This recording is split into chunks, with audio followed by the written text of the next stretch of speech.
Selamat datang teman-teman di channel Lentera Investor. Pada episode kali ini kita akan bersama belajar melakukan analisa fundamental saham untuk pemula. Seperti apa? Mari kita bahas. Analisa fundamental sendiri memiliki arti adalah analisa untuk menghitung nilai intrinsik atau nilai sesungguhnya dari suatu perusahaan dengan menilai aliran kas perusahaan untuk mengetahui proyeksinya di masa mendatang. Nah, objek analisa dari analisa fundamental adalah data masa lalu, yaitu kita bisa melihat neraca keuangan, laporan arus kas, track record perusahaan, dan track record manajemen dalam suatu perusahaan yang akan kita investasi untuk mengetahui proyeksinya di masa mendatang. Karena jangan sampai kita memilih kucing di dalam karung ya teman-teman, kita tidak mengetahui isi dari perusahaan tersebut.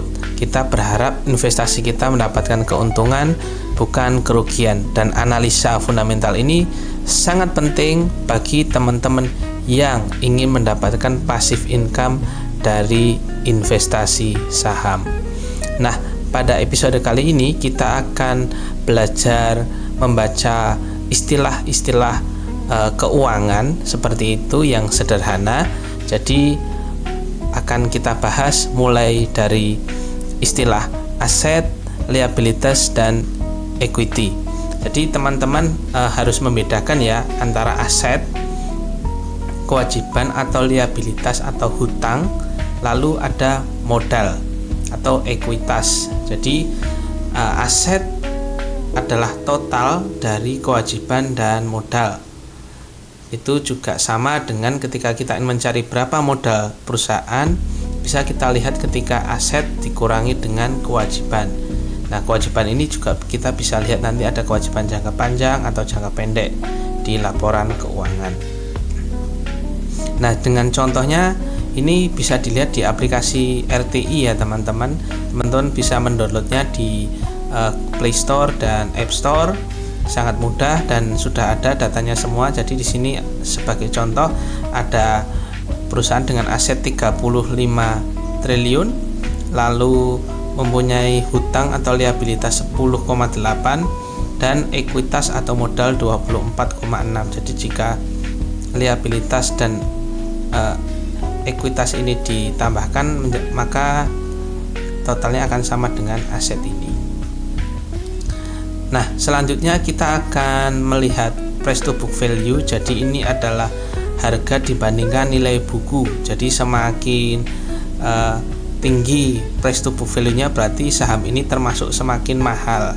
Tapi jika saham ini mendekati angka 1 semakin murah, atau di bawah 1 berarti saham tersebut under value. Nah, di sini ada contoh ya, ini hanya contoh saja teman-teman, bukan rekomendasi untuk membeli atau menjual. Ada saham Bank BCA dan saham Bank BRI. Kita bisa lihat di sini bahwa harga Bank BCA saat ini adalah 9.350 dengan book value-nya harga saat ini adalah 1.965, jadi sekitar 4,5 ya harganya. Jadi price to book value-nya sekitar 4,7. Nah, Bank BRI ada harga 5.400 dengan book value saat ini 2.000. Jadi book value-nya sekitar 2,6 di sini. Jadi kita bisa lihat bahwa dari dua saham ini yang lebih murah itu adalah Bank BRI. Nah, selanjutnya adalah PE ratio atau rasio untuk mengukur nilai wajar suatu perusahaan, atau bisa dibilang kapan kita BEP, break even point, atau balik modal dari perusahaan tersebut. Semakin kecil dari PE semakin baik. Nah, ada contoh juga dari Bank BRI dan Bank BCA. Di sini kita lihat dengan harga Bank BCA saat ini memiliki PE 23,7 kali dan Bank BRI memiliki PE 14,02. Jadi bisa dilihat bahwa dari dua bank ini yang lebih baik adalah Bank BRI. Lalu dividend yield ini adalah analisa yang penting untuk teman-teman yang ingin mendapatkan passive income atau menjadi sleeping investor. Sangat penting untuk memperhatikan dividend yield, karena semakin tinggi dividend yield maka akan semakin besar kesempatan kita untuk bisa mendapatkan imbal balik ya, atau laba bagi hasil yang tinggi dari perusahaan yang kita investasi. Nah, di sini kita bisa lihat bahwa Bank BCA memberikan dividend yield hanya di bawah 1%, sangat kecil sekali, hanya 0,45%, dan Bank BRI memberikan imbal hasil dividend yield 1,5.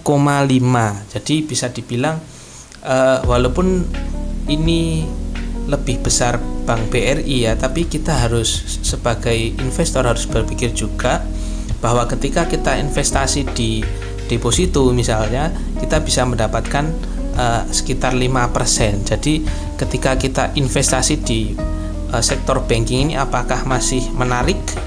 Nah, teman-teman harus menjadi investor yang cerdas dalam hal ini, karena masih banyak sebenarnya sektor-sektor yang memberikan dividend yield yang cukup besar. Nanti akan kita bahas di video-video selanjutnya.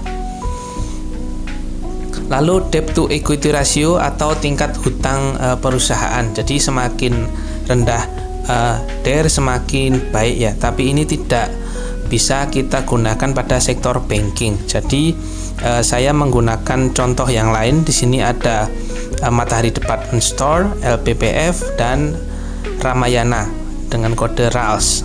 Di sini kita bisa lihat bahwa debt to equity ratio dari Matahari sendiri sangat besar ya. Ini lebih dari 156 kali. Jadi misal dia punya modal 100 miliar, tapi dia punya hutang sekitar berapa kalau 150 kali ya, sekitar 15 triliun ya, seperti itu. Nah, kalau RALS ini masih dibilang sehat ya, karena hanya 32,5%. Jadi dia punya modal 100 miliar, hutangnya hanya sekitar misal 30,2 miliar. Jadi masih wajar dan masih bisa tercover dengan modalnya. Dan teman-teman perlu ketahui bahwa jika suatu perusahaan itu mengalami gagal bayar atau dipilotkan, investor saham adalah pihak yang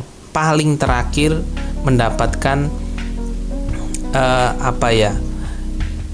mendapatkan hasil dari penjualan aset-aset perusahaan. Jadi perusahaan harus membayar hutang-hutangnya dahulu. Jadi kalau kita lihat hutangnya besar sekali, itu kita harus tinjau ulang, ini hutangnya untuk modal kerja atau untuk konsumsi, seperti itu.